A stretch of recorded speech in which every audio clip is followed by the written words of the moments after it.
이 시간에 우리 하나님 말씀 보도록 하겠습니다. 모두 자리에 수련하셔서 에베소서 5장 11절부터 21절까지 있는 말씀을 교독으로 봉독하겠습니다. 에베소서 5장 11절은 신약 성경 315쪽가량이 있습니다. 11절 제가 먼저 읽도록 하겠습니다. 너희는 열매 없는 어둠의 일에 참여하지 말고 도리어 책망하라.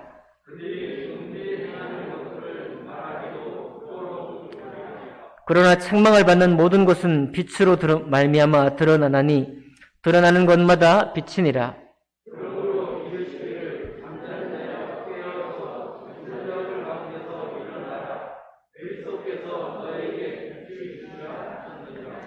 그런즉 너희에게 어떻게 행할지를 자세히 주의하여 지혜 없는 자 같이 하지 말고 오직 지혜 있는 자 같이 하여 그러므로 어리석은 자가 되지 말고 오직 주의 뜻이 무엇인가 이해하라.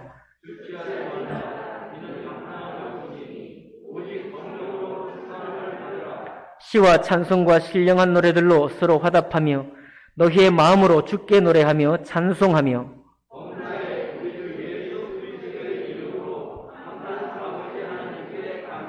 함께 있습니다. 그리스도를 경외함으로 피차 복종하라. 아멘. 말씀과 예배를 위해 기도하겠습니다.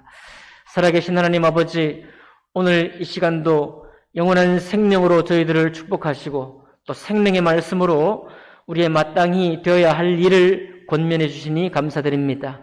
또 주님은 말씀만 하지 않으시고 이 말씀을 우리 마음에 응답하게 하시기 위해서 성령으로 우리 마음을 감동케 하시니 감사드립니다.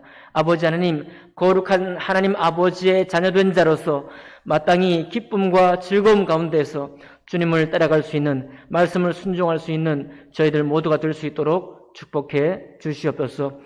목전에 어려움을 겪고 있는 모든 가정들, 모든 성도님들 위해 그 모든 일이 하나님께 영광이 되는 일이 될 수 있도록 주장하여 주시옵소서. 시종을 주님께 의탁하며 귀하신 우리 주 예수님 이름으로 감사하며 기도하옵나이다. 아멘. 자리에 앉으시겠습니다. 오늘 읽은 말씀을 본문으로 해서 잠자는 자여 깨어 일어나라 라는 제목으로 하나님 말씀 나누겠습니다.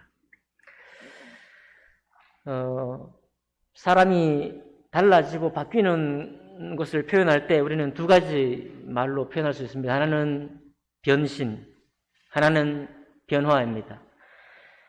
변신의 사전적인 정의는 뭐냐면 몸이나 모습, 모양이 바뀌는 것을 말하고요. 변화는 그 사물의 성질이나 상태 자체가 달라지는 것을 말합니다. 아이들이 잘 가지고 노는 이 변신 로봇 있죠? 변신 로봇. 이 트랜스포머라고 하는 자동차였다가 이거를 조립을 하면 로봇이 되고 로봇을 다시 몸을 바꾸면 자동차가 되는 거예요. 이거는 변화라기보다는 변신입니다. 모양이 바뀌는 거죠. 모습이 바뀌는 거기 때문에 변신입니다. 변화는 본질적인 변화를 말해요. 사물의 성질이나 상태가 달라지는 것이니까요. 매일 아침 우리는 회사에 출근하기 위해서 조금의 변신이 필요하죠. 그러니까 변신을 위해서 수고가 필요합니다. 겉모습을 달리 가꾸는데도 노력이 필요하고요. 그렇습니다. 시의 적절한 그런 몸의 모습을 또 의상을 또 모습을 갖는 것도 아주 감각이 필요하고 센스가 필요하고 그렇습니다. 그런데 성경의 초점은 뭐냐면 변화에 초점이 있겠죠. 우리의 마음이 바뀌는 것이 중요합니다. 사실 세상에서도 이 어떤 변화를 추구한다는 것은 변신보다 훨씬 더 많은 수고와 노력이 필요한 것을 알 수 있습니다. 이 세상 일도 이 사람들이 습관적으로 고정관념을 가지고 있기 때문에 그 고정관념을 깨뜨리고 뭔가의 변화의 어떤 일을, 역사를 이뤄낸다고 하면 많은 힘이 들어요. 천운이 필요하다고 할 만큼 그런 도우심이 있어야 가능합니다. 이를테면 경부고속도로를 뚫는 데에도 수많은 야당의 반대에 부딪혀야 했는데 그것을 이겨내서 뚫었습니다. 반대로 민주화를 이루는 데에는 수많은 피가 흘러야만 됐습니다. 어떻게 그 변화가 쉽게 되겠어요? 변신은 쉬울지 몰라도 변화라는 것은, 역사의 변화라는 것은 쉽지가 않습니다. 피가 흘러야 되기도 하고 많은 반대를 이겨서 이루어야 하는 그런 일이기도 합니다. 이 세상 일이라고 해서 변신만 있지 않고 변화도 있다는 얘기죠. 변화. 그러면 주님께서 우리에게 요청하시는 변화는 어떤 변화일까요? 골로새서 3장 10절에 이렇게 말씀하고 있습니다. 새 사람을 입었으니 이는 자기를 창조하신 자의 형상을 쫓아 지식에까지 새롭게 하심을 받는 자니라 라고 말하고 있습니다. 예수 그리스도 안에서 죄 용서를 받은 사람은 새 사람이 되었다고 선언해요. 마음의 변화, 우리의 일상의 변화, 오늘은 봄이 되었으니까 변해야지, 봄의 마음을 가져야지, 이런 변화가 아니라 사람 자체가 새 사람을 입었다라고 주님이 말씀하고 있습니다. 우리 안에 성령이 계시고 생명이 있고 영원한 생명을 벌써 얻었다라고 주님이 선언하고 있습니다.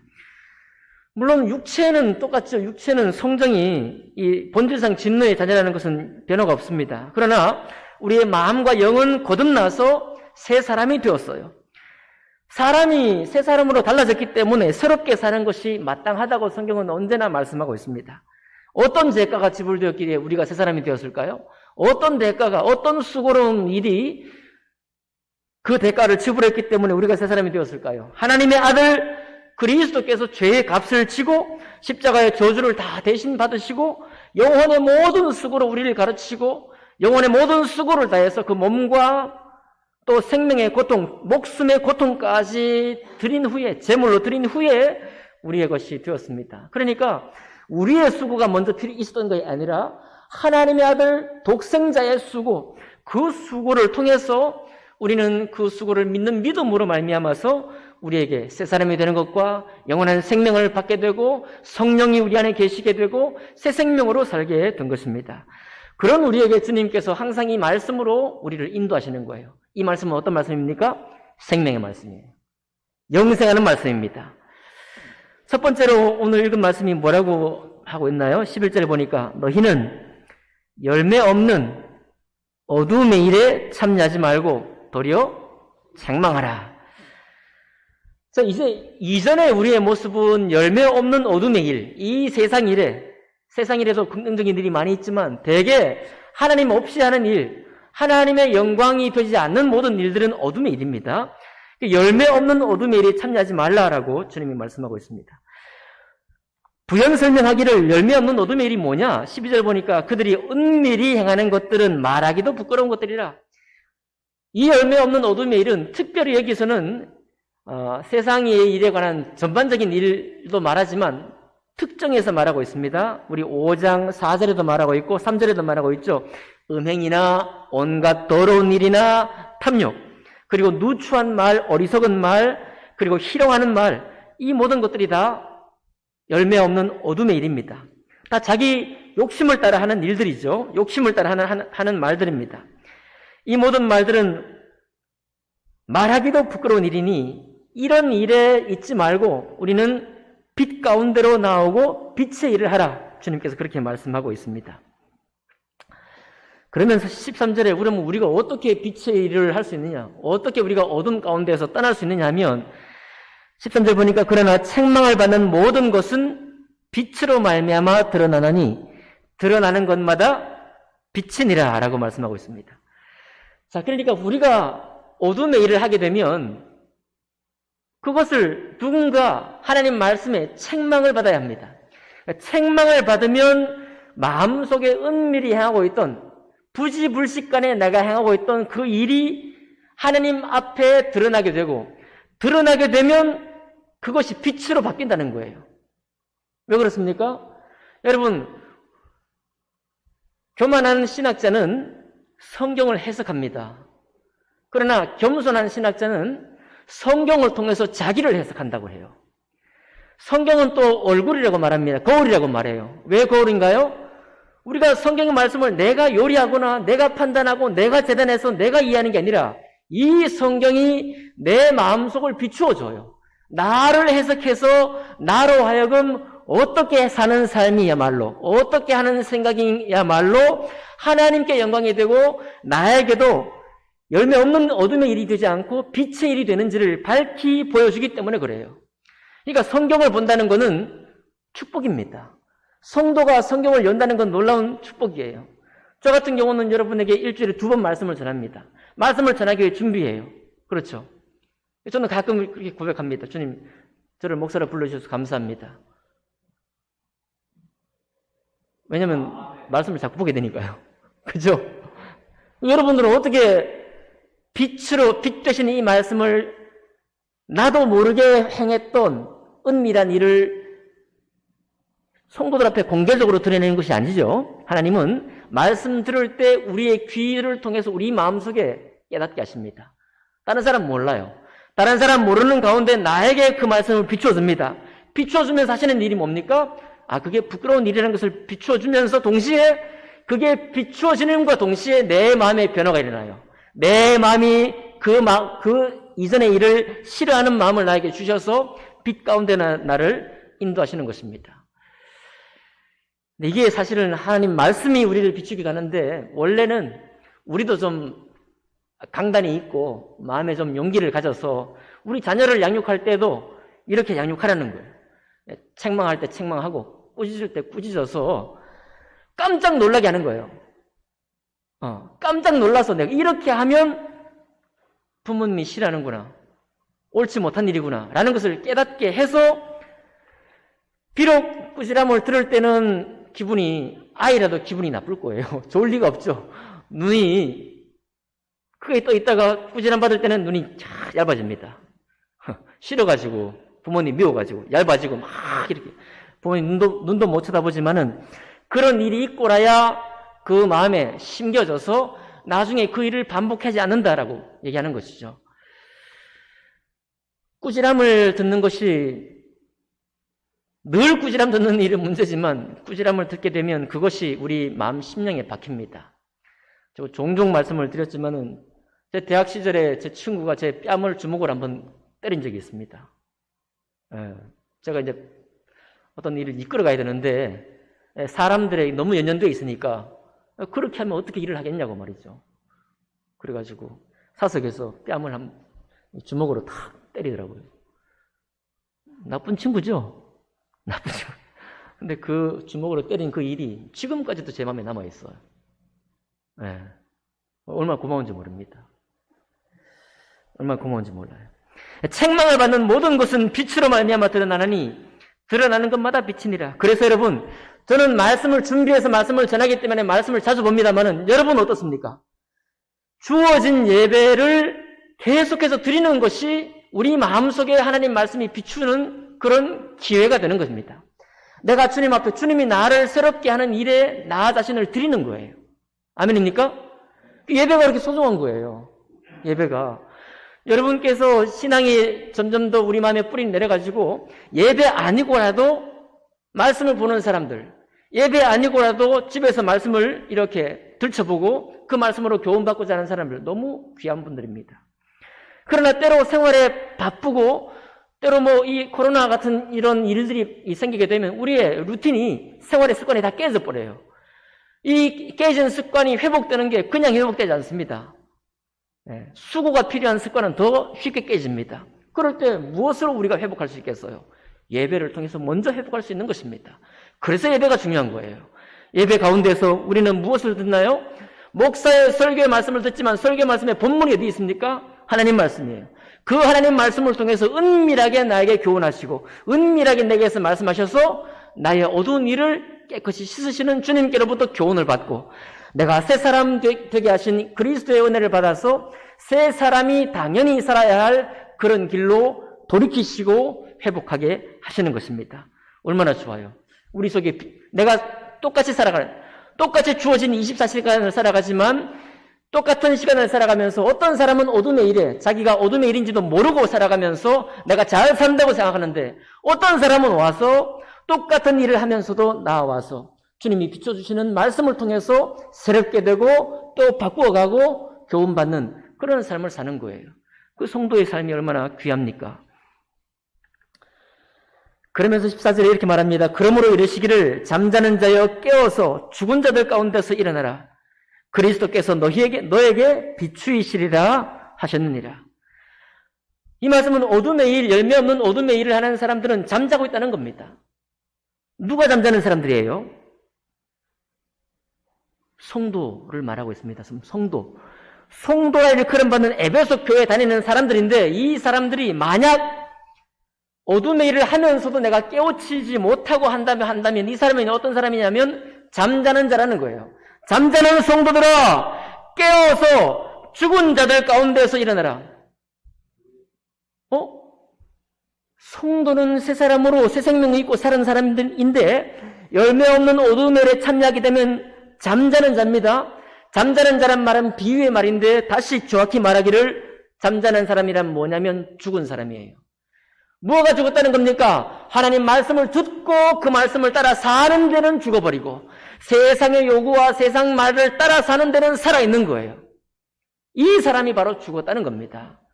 죽은 자들 가운데서 깨어 일어나라라고 주님 말씀합니다. 어떻게 일어나나요? 어떻게 우리가 깨어날 수 있습니까? 그리스도께서 너에게 비추게, 그리스도께서 주님의 말씀으로, 그리스도께서 우리를 위해 수고하시고 우리를 위해서 섬기신 그 모든 일이 우리 양심에 비춘다는 겁니다. 주님이 지금 예배 시간에, 주님께서 여러분이 말씀을 묵상하는 시간에 있을 때, 그때 친히 비추셔서 우리 마음을 새롭게 하신다는 약속입니다. 사실은 이 에베소 지금 5장에 나오는 이 말씀은 해석하기를 침례받을 순간에, 침례받을 때, 그때 우리가 성부와 성자와 성령의 이름으로 침례를 주노라라고 얘기하잖아요. 침례받는 그 현장에서 의식적으로 이 말씀을 했을 것이다 라고 추측을 합니다. 침례받는 순간에. 여러분, 침례받는 순간에 어떤 일이 일어나죠? 우리의 이전 삶은, 믿음 없이 살던 삶은 그리스도와 함께 죽고, 잠겼다가 사흘 만에 장사 지낸 바 된 것 같이 그 이후에 잠겼다가 사흘 만에 물에서 올라오면서 사는 거죠? 어떻게 해요? 그냥 사는 것이 아니라 새 사람으로, 거듭난 사람으로, 하나님의 자녀로 다시 살았음을 고백하는 거잖아요. 그 거룩한 예식이 침례입니다. 우리가 최근에 코로나뿐만 아니라 여러 가지 일로 지금 2년째 침례식을 받지를 못하고 듣지도 못하고 있습니다. 안타까운 일입니다만은 이 침례가 얼마나 거룩합니까? 여러분 혹시 기억나시나요? 우리 어르신들 5분이 교회에 오셔서 저와 같이 말씀 나누고, 이제 우리 한 분 부치는 일반 교회 장로님이셨는데도 침례 순종하시겠다고 했어요. 그날 아마 비가 조금 왔을 거예요. 여름에 우리가 저기 마당에 침례상을 만들어 놓고 그 침례를 다 받으셨습니다. 그때 여러분, 우리가 침례하는 순간에 우리는 이미 침례받은 사람이지만 그 의식을 바라볼 때 우리 마음이 또 거룩해지잖아요. 바라보기만 해도. 그 사람만 축복받는 게 아니라 그 침례식에 참여하는 목사나 피침례자나 그 침례식에 참여하는 모든 사람이 축복을 받습니다. 무엇 때문에 축복받아요? 잠자는 자여 깨어 일어나, 죽은 자들 가운데서 이제 일어나 그리스도의 사람으로 살게 되는 것을 우리가 축복하는 것입니다. 제가 기억합니다. 우리 침례 받을 때 어떤 모친은요, 침례를 얼마나 사모했는지, 침례할 때 제가 이렇게 물속에 누이잖아요. 그죠? 물속에 누웠다가 일어났는데 어떤 모친은 너무 침례를 사모해가지고 제가 물속에 이렇게 누웠다가 다시 일으켰는데도 올라오셨다가 다시 물속에 또 들어가셔서 다시 왜 들어가셔요? 안 들어가셔도 되는데, 그 법이 없는 일인데. 그 모친의 마음을 제가 헤아릴 수 있는 겁니다. 정말 주님의 신령한 은혜가 내 온몸을 적실 뿐만 아니라 그저 푹 온전히 내가 주님의 품 안에 내가 거하기를 원하는 그런 사모함 때문에 들어가는 거예요. 우리는 또 기억합니다. 20년 전, 30년 전에 침례 받았지만은 우리가 다시 침례를 또 거듭나는 것을 강조하고 구원을 정말 선포했을 때 필요하다면 재침례도 가능합니다 라고 말씀드렸더니 여기 몇몇 분들이 다시 침례 받으셨어요. 구원을 안 받아서 침례 다시 받는 건가요? 그럴 수도 있겠지만 왜 다시 침례 받겠다라고 소원했겠어요? 왜 다시 내가 이미 한 번 침례 받았으면 다시 침례 받을 필요가 없는데 왜 그런 마음을 우리가 표시합니까? 하나님, 내가 세상 살다 보니까 내가 성도로 살아왔지만 그러나 내 삶에 정말 거룩한 삶, 빛된 열매 있는 삶, 그 삶을 뚜렷하게 내가 살았다는 그런 간증이 없습니다. 이제 내가 다시 침례받음으로 내 이전 삶이 은밀하게 혹시나 했던 그런 부끄러운 일들 다 물속에 잠겨버리고 다시 주님과 함께 일어나 새로운 삶을 처음부터 내가 약속했고 주님이 나에게 요청하셨던 은혜로 나에게 베푸셨던 그 새로운 삶을 내가 살고 싶습니다. 그 소망 아니었겠어요? 그런 소망으로 다시 침례를 받은 겁니다. 오늘 여러분 이 말씀이 우리를 다시 침례로 인도한다고 볼 수 있습니다. 잠자는 자여 깨어 일어나 죽은 자들 가운데서 일어나라. 그리스도께서 너의 삶에 비추고 계신다. 요즘 우리가 어떻게 코로나 침례를 받았어요. 그러니까 일상생활도 무너지고요. 신앙생활에 그 어렵게 쌓아놓았던 신앙생활의 습관도 깨져버리고. 그러니까 원치 않았지만 코로나 침례를 받은 것 같아요. 코로나에 한번 2년, 지금 4개월 동안 이렇게 잠기다 보니까, 거기에 잠겨 있다 보니까, 어디로 어떻게 지금 살아가고 있는지 지금 형편이, 알쏭달쏭합니다. 그런 처지에 있는 거예요. 여러분, 그러니까 오늘 이 말씀을 통해서 다시 침례받는 그런 마음으로 함께 할 수 있기를 바랍니다. 우리가 받는 침례는 그리스도로 인한 침례인 것입니다. 우리가 받는 침례는 죽은 자에서부터 살아난 침례를 말하는 거예요. 우리가 받은 침례는 열매 없는 일에서 열매 있는 빛의 일로 다시 사는 그런 침례를 받는 겁니다. 코로나가 문제가 아니라 코로나가 어떻게 다른 이름으로 오든지 간에 우리는 한 번 죽은 자의 행실, 열매 없는 자의 행실, 말하기도 부끄러운 행실로부터 빛된 자로 다시 거듭난 사람입니다. 그 침례를 받은 사람인 거예요. 그러니까 행여라도 지금 이 세상에서, 이 사회에서 일어나고 있는 일로 인해서 이상한 침례를 받은 분이 계시다면 오늘 다시 주님 말씀과 합할 수 있기를 원합니다. 그럼 침례받아서 어떻게 하라고 할까요? 15절 볼까? 15절 보니까 그런즉 너희가 어떻게 행할지를 자세히 주의하여 지혜 없는 자같이 하지 말고 오직 지혜 있는 자같이 하라. 뭐라고 했습니까? 자세히 주의하여 16절에 세월을 아끼라 때가 악하니라. 주님께서 우리를 위해 수고를 다 베푸셨지만 우리의 신앙이 믿음 안에 인내로서 견고히 세워지기 위해서는 우리 스스로 해야 될 일이 있는데 주의해서 어떻게 행하는 것이 주 안에 합당한 일인지를 깨달아야 한다는 겁니다. 무엇으로요? 하나님의 말씀을 통해서요. 오늘 여기서 4가지를 말하고 있습니다.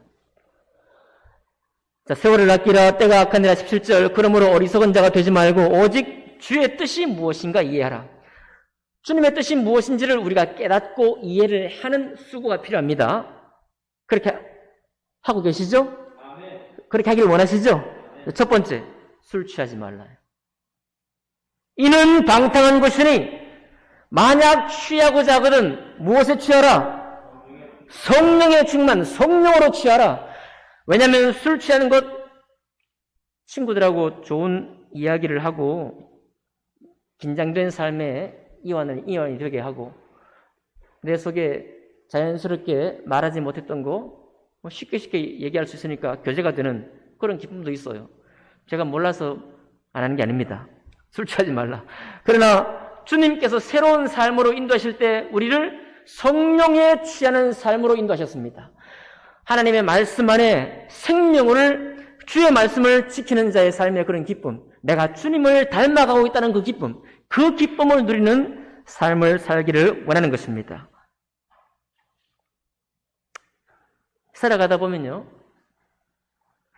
우리가 거듭나고 구원받고 새로운 사람이 됐지만 그것을 회심이라고 하는데 살아가다 보면 거꾸로 회심하는 때가 다가옵니다. 모든 사람이 한 번 다 겪게 되어 있어요. 거꾸로 회심, 역회심입니다. 세상에서부터 떠나 주님께로 왔는데 주님께로서 떠나 세상을 향하고 싶은 마음이 생길 때가 옵니다. 그것을 거꾸로 된 회심이다, 역회심이라고 말하는 거예요. 어떨 때 그런가요? 19절 시와 찬송과 신령한 노래들로 서로 화답하며 너희의 마음으로 주께 노래하며 찬송하라. 자, 두 번째는 찬송하라 그랬는데요. 제가 어제 이제 친구들, 같은 또래들과 아주 또 운동을 좀 하고 돌아왔습니다. 돌아오는 길에 친구들 다 같이 차를 탔어요. 타서 93.9 메가헤르츠 4시부터 6시까지 그 채널을 틀었습니다. 거기에 뭐가 나오냐면 제가 학생 때부터 듣던 가요가 나와요. 목사님 가요 들으십니까? 라고 시험 들지 마시고 가요를 딱 나오는, 우리 초등학교 때 듣던, 중학교 때 듣던, 고등학교 때 듣던, 대학교 때 듣던 그 가요가 나오는 거예요. 입꼬리가 올라가요. 미소가, 흐뭇한 미소가 지어져요. 그렇지, 저 노래지 하면서 3명이서 같이 오면서 얼마나 좋았는지 모릅니다. 제가 가요를 좋아하면 제가 안 되겠죠? 자, 그럴 때 가끔 문득 이런 생각이 듭니다. 야, 내가 세상에 살 때도 사람들 때문에 갈등하고 힘들었는데, 야, 교회 생활 하는데도 사람들 때문에 갈등하고 힘들다. 데자뷰처럼 같다는 생각이 드는 거예요. 세상과 신앙의 삶이 같다라는 생각이 들고, 그러면 신앙적으로 산다는 게 뭔가라고 생각이 들면서 역회심의 마음이 들 때가 있습니다. 여러분, 그때 주의해야 돼요. 여러분, 옛날 노래, 우리 젊을 때 노래 듣는 거 좋습니다.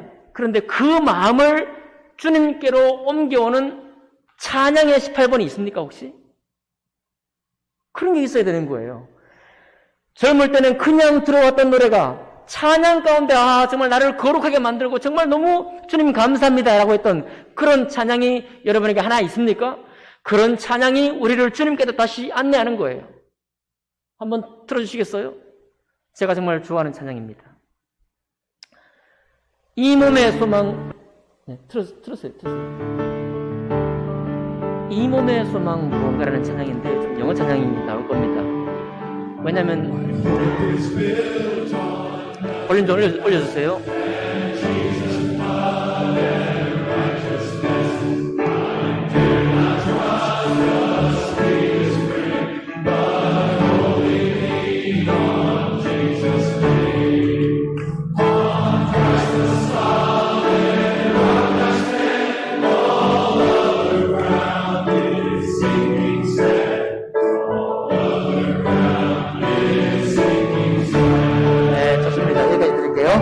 고맙습니다.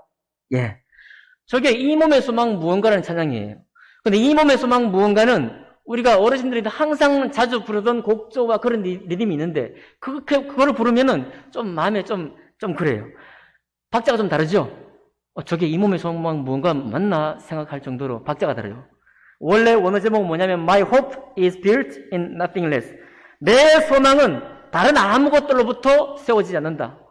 다른 모든 것들은 다 가라앉는 모래, sinking sand입니다. 가라앉는 모래, 늪처럼 아무리 세우려고 해도 가라앉는 늪에 불과하다. 오직 예수 그리스도의 은혜 안에서만 내 소망이 세워진다라고 하는 그런 가사예요. 그래서 저는 저 유튜브의 찬양을 즐겨 듣습니다. 예. 저 찬양을 들을 때마다 마음이 확 회복이 돼요. 여러분에게 그런 찬양이 있나요? 그런 찬양의 18분이 있나요? 우리 마음을 순식간에 주님께로 옮겨놓습니다. 그렇게 찬양하라는 겁니다. 그렇게 주님을 찬양할 때 온 마음으로 금방 나의 거듭난 삶, 나의 새로운 삶, 내가 새롭게 거듭났을 때 주님이 나를 거룩히 하셨던 바로 그 순간, 그 감정, 그 느낌을 회복할 수 있는, 내가 침례받을 순간에 주님의 거룩함을 입었을 때 그 마음을 회복할 수 있는 바로 그 찬양 가운데로 우리가 나아갈 때 갈라져요. 세상이 나를 다시 덮칠 때 갈라집니다. 어디로 갈라져요? 주님의 빛된 삶으로 우리가 다시 갈라서게 되는 것입니다. 세 번째 주님이 뭐라고 하시는가 하면 20절에 이렇게 말씀하고 있습니다. 범사에 우리 주 예수 그리스도의 이름으로 항상 아버지 하나님께 뭐하라? 감사하라 그랬습니다. 감사하기 정말 어려운 삶이 많이 있습니다. 우리가 계속 기도하고 있는 바, 왜 우리 성도님에게 이런 어려운 문제를 속히 해결해 주지 않으시고 자꾸만 바닥으로 이렇게 안내하시는지 우리가 이유를 알 수 없을 때가 많습니다. 제가 며칠 전에 박영선 목사님의 강의를 들었습니다. 한 8분짜리 짧은 영상인데요. 거기 욥기 강연이 있었습니다. 딱 한 마디 말을 들었는데요. 그게 뭐냐면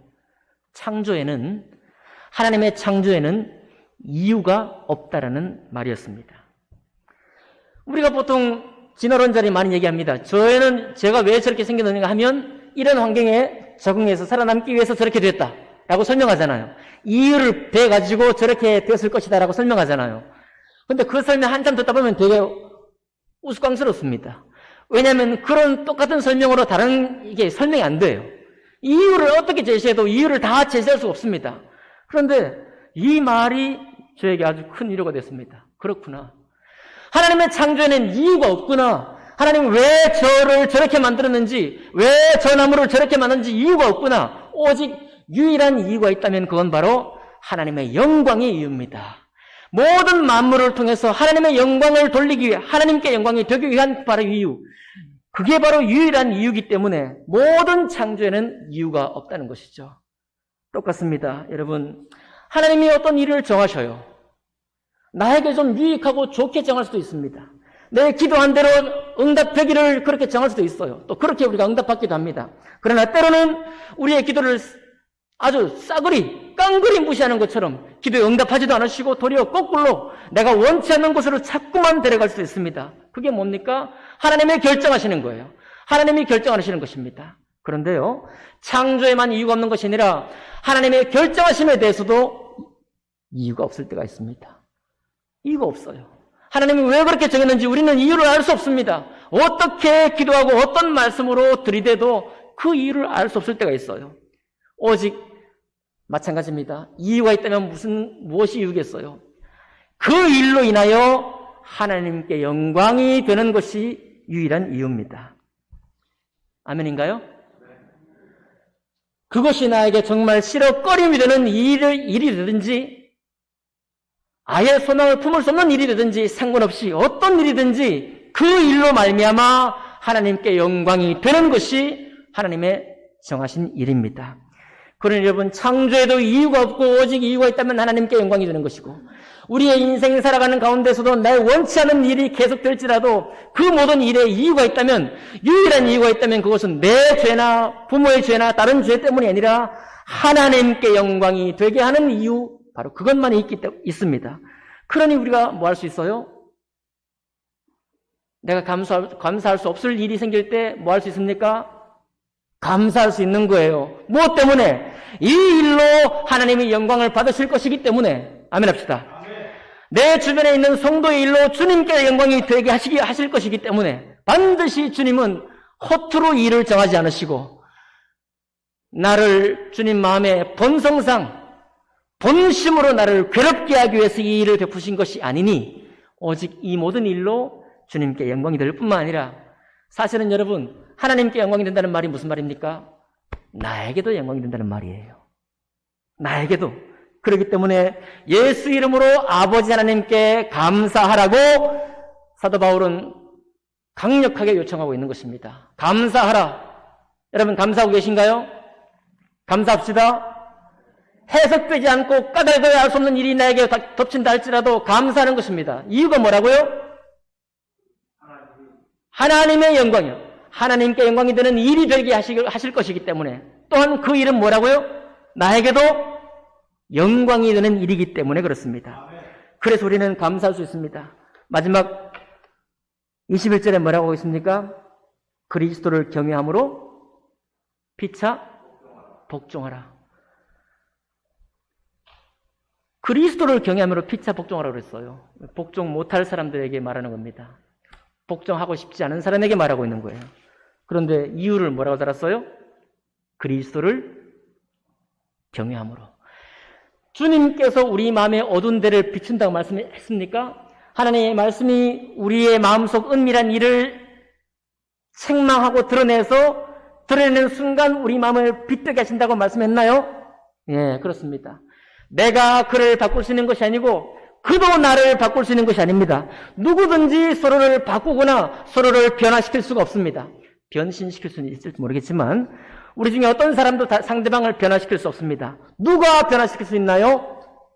그리스도 우리 주님께서 우리를 변화시킬 수 있습니다. 여기로부터 성도의 어떤 모습이 나오나요? 주님께 맡겨드리는 마음을 우리가 가질 수 있습니다.